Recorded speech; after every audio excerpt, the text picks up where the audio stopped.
లాడియాస్ fifth showroom inauguration. మనం ఇప్పుడు వైజాగ్లో ఉన్నాం. I'm very happy. లాడియాది సెకండ్ షోరూమ్ నేను హైదరాబాద్లో నేనే ఓపెన్ చేశాను. And I'm so happy that అక్కడ నుంచి the brand has really grown. And అప్పుడే నాకు ఈ బ్రాండ్ గురించి ఐ వాజ్ వెరీ ఎక్సైటెడ్, ఎందుకంటే lab grown diamond is a very interesting concept అన్నమాట.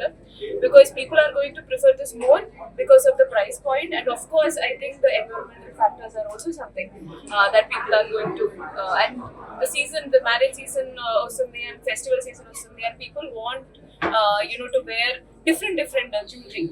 So the price point really helps the lab grow diamond లో.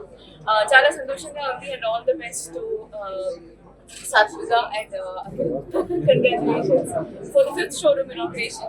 And I request Vizag lo unna andaru Ladia emana shopping cheyalante, jewelry shopping cheyalante, diamond shopping cheyalante, please come check this place out. Beautiful collection, beautiful jewelry. And Akhil, Ladia Diamonds CEO మాట్లాడుతున్నాను. ఈరోజు మా 5th store వైజాగ్లో open చేస్తున్నాము. We are very grateful that Samyukta garu came in to launch the store today. So ikkada Ladialo we are exclusively lab grown diamond jewelry store. ఇక్కడ మీకు nose pins నుంచి హారమ్స్ వరకు ఎలాంటి నెక్లెస్ ఎలాంటి jewellery కావాలన్నా కూడా దొరుకుతాయి. మా ప్రైసింగ్ కూడా చాలా రీజనబుల్ అండ్ చాలా కాంపిటేటివ్ ప్రైసింగ్ లో పెట్టాము. సో ఈరోజు తప్పకుండా అందరూ వచ్చి మా జ్యువెలరీని చూసి మమ్మల్ని బ్లెస్ చేయాలని మేము కోరుకుంటున్నాం.